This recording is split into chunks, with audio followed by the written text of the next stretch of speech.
Hello everyone, ये आपका welcome है मेरे यूट्यूब चैनल पे साइंस एंड मैथ सॉल्यूशंस। आज हम आ गए हैं हमारे इजी सॉल्यूशन आर.डी. शर्मा का फर्स्ट चैप्टर एक्सरसाइज 1.2 लेवल 1। हमारा फर्स्ट क्वेश्चन बता रखा है express the following rational number as a decimal. हमें रेशनल नंबर को डेसिमल की फॉर्म में लिखना है। चलते हैं हमारे क्वेश्चन की तरफ गाइस। अगर आपने अभी तक सब्सक्राइब नहीं किया है तो प्लीज़ मेरे चैनल को सब्सक्राइब कर लीजिए। हमारा क्वेश्चन है express the following rational number as a decimal. Decimal की फॉर्म में लिखना है तो हमें क्या करेंगे, जो हमारा 100 है उसको हम यहाँ पे लिख देंगे और जो 42 है उसको हम अंदर लिख देंगे। ठीक है, अब हमारे ये तो पता है हमारा 100 से 42 छोटा है, तो हम यहाँ क्या करेंगे, एक पॉइंट ले लेंगे मीन डेसिमल और यहाँ आ जाएगा हमारा 0। 100 के टेबल में 420 से छोटा क्या आता है 400 फ्रेंड्स। माइनस करा तो कितना बचा 200। इस डेसिमल पॉइंट से हमारा एक आ गया। पहले तो इस 4 को यहाँ पे एक 4 लिखेंगे और जो हम यहाँ 200 है, 200 से छोटा कुछ आता है, यस ऑफ कोर्स 200 ही आता है 100 के टेबल में 2 टाइम्स में। That's my answer. Second question की तरफ चलते हैं। सेकंड क्वेश्चन दे रखा है 327 और अपॉन में 500। तो हमें जो अपॉन नीचे डिजिट है उसको बाहर लिखना है और जो ऊपर वाली डिजिट है उसको अंदर लिखना है। हमें सबसे पहले क्या करना है, बड़ी डिजिट है तो हमें डेसिमल ले लेना है। ठीक है स्टूडेंट्स, अब हम लोगों को ये तो पता ही होगा डेसिमल लेते ही यहाँ 0 आ गया। 500 के टेबल में इससे छोटी डिजिट कोई है, यस ऑफ कोर्स है। 6 टाइम में आता है 3000। कितना आता है गाइस 3000। तो यहाँ नीचे आ गया 217 और इस डेसिमल से एक 0 आ गया। अब 500 के टेबल में 217 से छोटा कुछ आता है, यस ऑफ कोर्स आता है फ्रेंड्स। 5 टाइम्स में आता है 2500 सॉरी बाय माय मिस्टेक। 7 में से 5 गया, कितना बचा 2। इस डेसिमल से एक 0 और ले लिया। अब 500 के टेबल में 2000 आता है, यस ऑफ कोर्स 4 टाइम्स में 2000 आता है। 2000 से minus, that is my answer. अगर ये हमारा आंसर है हम इसे ऐसे लिखेंगे। अगर आपको थोड़ी सी प्रॉब्लम होती है तो यहाँ पे आप मल्टीप्लाई करके देख सकते हैं।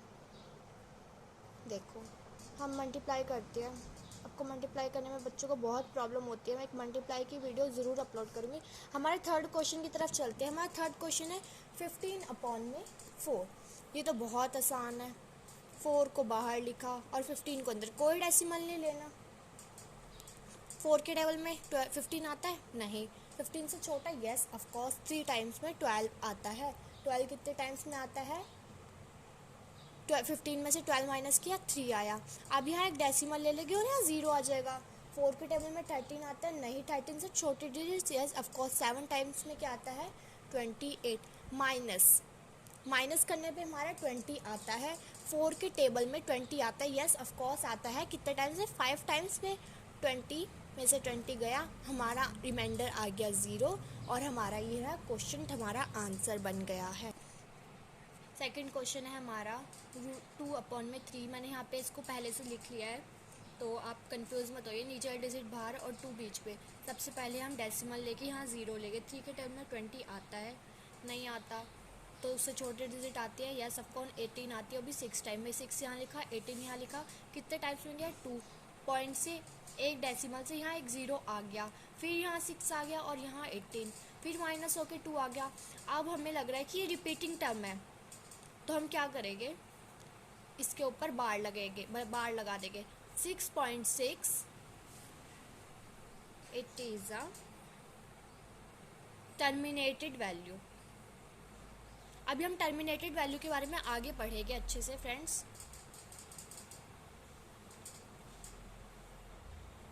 सेकंड क्वेश्चन की तरफ चलते हैं 4 अपॉन में 9। आपको यहाँ पे टर्मिनेटेड वैल्यू अभी लिखने की जरूरत नहीं है, बस ये समझ लीजिए जहाँ ये डिजिट रिपीट हो रही है, मतलब हमको लग रहा है कि ये कटेगा ही नहीं तो रिपीट होगा, तो बस वहाँ बार लगा के रहने दीजिए, हमारा आंसर बन गया। आपको यहाँ भी टर्मिनेटेड लिखने की जरूरत है क्योंकि मैंने आपको टर्मिनेटेड वीडियो मतलब समझाया नहीं है टर्मिनेटेड वैल्यू होती क्या और नॉन रिपीटिंग नॉन रिकरिंग क्या होता है, ये हम अभी आगे वाली वीडियोज़ में पढ़ेंगे। तो इस क्वेश्चन की तरफ चलते हैं। 9 अपॉन 4।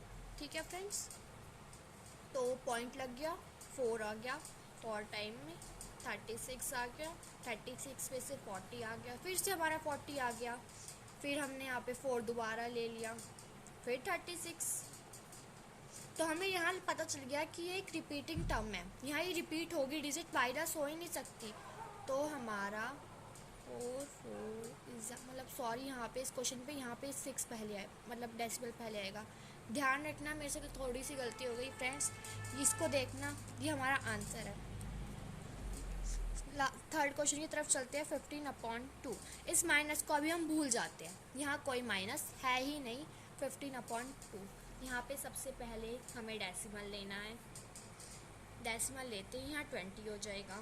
15 के टेबल में 1 टाइम में ही 5 आ गया, 20 में से 5 गया, कितना आया 50, एक ज़ीरो यहाँ से ले लिया, 3 टाइम्स में कितना आता है 45, 5 हमें पता चल गया, 5 यहाँ है, 5 आ गया, हम एक डेसिमल लेंगे, 0 आ जाएगा और 45 से माइनस करेंगे, तो ये डिजिट ऐसी वैल्यू मतलब चलती रहेगी।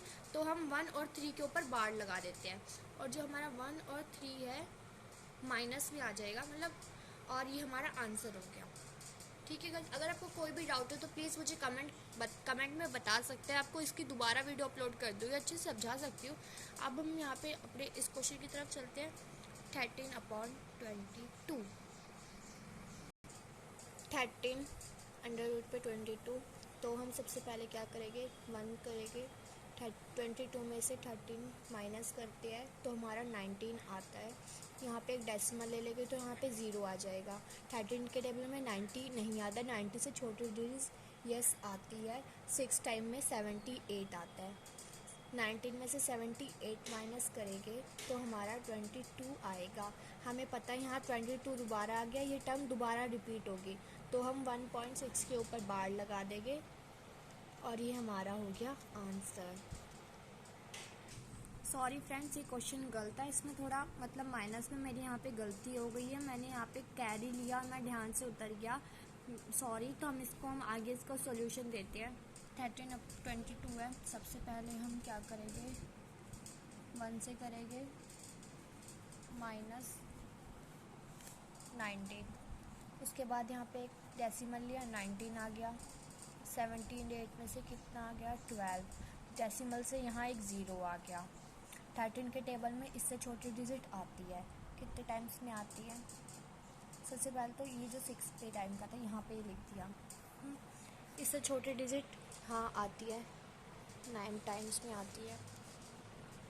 120 से 117 माइनस हो गया, कितना आया 13। 13 से छोटा यस ऑफ कोर्स आता है, 2 टाइम्स में आता है, कितना आता है 26। 13 में से 26 माइनस किया, कितना बचा 14। 14 से छोटी डिजिट हाँ आती है, कितने टाइम्स में 3 टाइम्स में 39। 14 में से 39 माइनस किया, कितना आया हमारे पास 10 में से 9 गया, 1 बचता है और यहाँ 0, तो हम एक डेसिमल से यहाँ एक 0 ले लेंगे, और हमें एक 0 की और ज़रूरत है, तो हम यहाँ पे एक 0 लगा लेंगे और यहाँ एक 0 आ जाएगा। और 100 से छोटा यस ऑफ कोर्स 91 होता है, कितने टाइम्स में होता है 7 टाइम्स में। 9 आ गया माइनस करने पे 0। 90 से छोटा हाँ होता है, 78 होता है, जो कि हमारा आता है 6 टाइम्स में। यहाँ हमने 78 किया, और 78 माइनस करने पे हमारा आता है 120।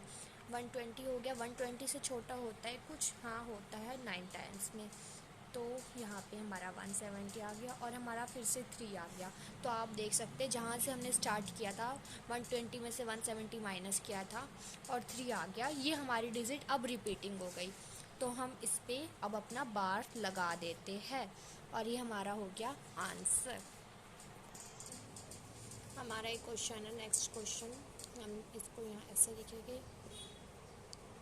सबसे पहले हम यहाँ पे एक डेसिमल ले लेंगे और यहाँ 0। 919 से टेबल में सबसे छोटे 4 टाइम्स में आता है 300, माइनस करने पे हमारा 374, और एक डेसिमल से हम यहाँ 0 ले लेंगे। इससे छोटी डिजिट हमारी 3 टाइम्स में आती है 2997। माइनस करने पे हमारा आया 7430, नहीं 30 डेसिमल से हमने यहाँ 0 लिया, 704, ठीक है। अब इससे छोटी डिजिट हमारी आती है इसके टेबल में 7 टाइम्स में आती है, जो कि हमारी है 6993। इसको माइनस करते ही हमारा 4437 आया, सॉरी, और एक डेसिमल से हमने 0 ले लिया। और हमारा नेक्स्ट आता है 4 टाइम्स में माइनस 3996, माइनस करते ही 3700 आ गया, और डेसिमल लेंगे तो 40 हो जाएगा। अब हम यहाँ से देख सकते हैं ये टर्म दोबारा रिपीट हो रही है, तो हम यहाँ बार लगा देंगे। ये देखो आ गई, सेम वैल्यू आ गई होगी माइनस करने पे, तो ये हो गई हमारी रिपीटिंग टर्म, और ये हमारा आ गया आंसर। हमारा ये क्वेश्चन है 26 में से 33 हमें करना है, 1 टाइम में लेके 26 में हमें माइनस करेंगे, हमारा 17 आएगा। 17, तो 17 आ गया हमारा। 26 के टेबल में 17 से छोटा कुछ होता है, यस ऑफ कोर्स 2 टाइम्स में आता है 52। 17 में से 52 माइनस किया, 8 आ गया यहाँ पे। अभी हम 2 से पहले एक डेसिमल ले लेते हैं, क्योंकि हमने यहाँ पे 0 लिया तो हमने एक डेसिमल भी लेना है, ठीक है। डेसिमल यहाँ लिया। अब 18 के बाद हमने एक 0 ले लिया, इससे छोटा कुछ आता है, यस ऑफ कोर्स 6 टाइम में आता है 156 को माइनस किया, हमारा 24 है। एक यहाँ से डेसिमल से हमने यहाँ पे एक 0 ले लिया, इससे छोटा 9 टाइम्स में आता है हमारा 234, माइनस करने पे हमारा 6 आया, और एक डेसिमल से हमने 0 ले लिया, इससे छोटा हमारा 2 टाइम्स में आता है 52। मैंने माइनस किया, मेरा 8 आया, और यहाँ से इस डेसिमल से हमने एक 0 ले लिया फ्रेंड्स। अब हमें क्या करना है, अब इससे छोटा क्या आता है बताइए। 3 टाइम्स में आता है 78, माइनस करने पे मेरा आता है 200। अब 200 कैसे आया, आप लोग सोच रहे हो कि एक डेसिमल से तो मैं एक 0 ले सकती हूँ, तो मैंने यहाँ पे एक 0 लगा दिया, और यहाँ पे मेरा एक 0 और आ गया, ठीक है। यू गॉट इट स्टूडेंट्स, 200 आ गया। 200 से छोटा कुछ होता है, 7 टाइम्स में मेरा आता है 182 को माइनस करने पे 18 से एक डेसिमल था, 0 आ गया, इससे छोटा 6 टाइम में आता है 156। 156 को माइनस करा तो मेरा आया 240। 240 से कुछ छोटा है, हाँ जी हाँ, हम दोबारा इस डिजिट पे आ गए। देखो नोटिस करना आप लोग, जब डिजिट रिपीट होने लगे ना तो वहीं समझ जाना कि क्वेश्चन हमारी term non repeating non recurring है। मतलब मैं आपको बताऊंगी नॉन रिपीटिंग नॉन रिकरिंग क्या होता है। अभी इसके ऊपर हमने बार लगा दिया, और ये हमारा हो गया आंसर। तो बच्चों आपको समझ आया कि जहाँ पे भी ये वैल्यू हमारी रिपीट होती हुई दिख जाती है वहाँ पे हमारा एक क्वेश्चन स्टॉप हो जाता है, क्योंकि ये पूरा ही 0 रिमाइंडर आ ही नहीं सकता इस क्वेश्चन का। तो हमारा वहीं बार लग गया, और यही हमारा आंसर हो गया। हम चलते हैं हमारे नेक्स्ट क्वेश्चन की तरफ। हमारा नेक्स्ट क्वेश्चन हमें क्या बोल रहा है देखते हैं। हमारा नेक्स्ट क्वेश्चन हमें बोल रहा है looks several example of a rational number in P and Q form. जो हमारा Q है वो 0 नहीं होना चाहिए, where P and Q are integer, और P और जो Q है वो इंटीजर होना चाहिए विथ नो कॉमन फैक्टर्स। उसका कोई भी कॉमन फैक्टर नहीं होना चाहिए। कॉमन फैक्टर वही जो मतलब कोई प्राइम नंबर हो, प्राइम नंबर होना चाहिए, सिर्फ अपने टेबल में आए और एक 1 के टेबल में, ठीक है। और 1 हैविंग टर्मिनेटेड डेसिमल होना चाहिए, एक टर्मिनेटेड डेसिमल रिप्रेजेंटेशन होना। Can you guess what properly Q must satisfied. हमें वो 2 वैल्यू बतानी है कि जो इस Q में सेटिस्फाइड करता है। हमारा क्वेश्चन बता दिया है, हम अपने क्वेश्चन को देख के हमारे आंसर की तरफ चलते हैं। ये अभी हमने क्वेश्चन देखा था, ये हमारे पास क्वेश्चन है, ये इसका हम सॉल्यूशन, ये हमारे पास कुछ एग्जांपल्स है फ्रेंड्स, ठीक है। अभी हम इन एग्जांपल्स का अगर हम प्राइम फैक्टराइजेशन करें, एलसीएम ले, तो हमारा कितना आता है 7 अपॉन में ये 8 हमारा 2 का क्यूब है, सबको पता होगा, हम सब ने क्यूब याद कर रखी है।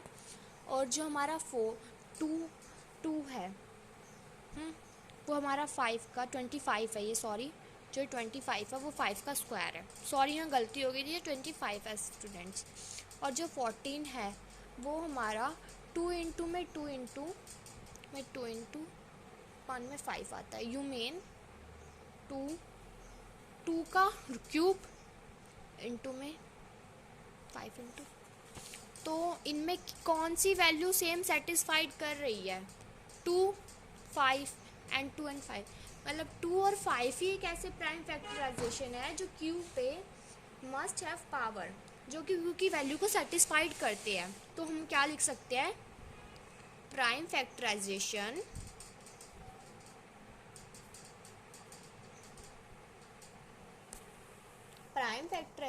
of Q must have only power of 2 और 5 बोथ। मतलब आप समझे कि 2 और 5 ही एक ऐसी, मतलब एक ऐसी, बहुत सारे वैसे हो गए, बट हमें सिर्फ 2 हमें जो बताती मैंने आपको एग्जांपल के साथ समझाया कि देखिए 8 का क्यूब हम 2 को कितनी बार इंटू कर सकते हैं, 2 के टेबल में 4 आता है, 4 का क्यूब स्क्वायर रूट हमें सब कुछ पता है, हम उस पार्ट को भी छोड़ते हैं, उस पार्ट को इग्नोर करते हैं। ये prime factorisation of Q must only power 2 और 5 बोथ, मतलब इसकी जो पावर है 2 है, इसका 5 है और इसका 2 और 5 दोनों है। यू मीन जो प्राइम फैक्टराइजेशन है क्यू मस्ट, हमें मस्ट एक, मतलब वो एक इंटीजर वैल्यू भी होनी चाहिए। देखिए इंटीजर और नो कॉमन, उसकी कोई कॉमन फैक्टर भी नहीं होने चाहिए। और जो 2 और 5 है ना, उसकी कोई कॉमन फैक्टर है, और वो एक टर्मिनेटेड डेसिमल भी है, और वो क्यू पे मस्ट सेटिस्फाइड भी है। तो हमारा आंसर बिल्कुल ठीक है, prime factorisation of Q must have only power 2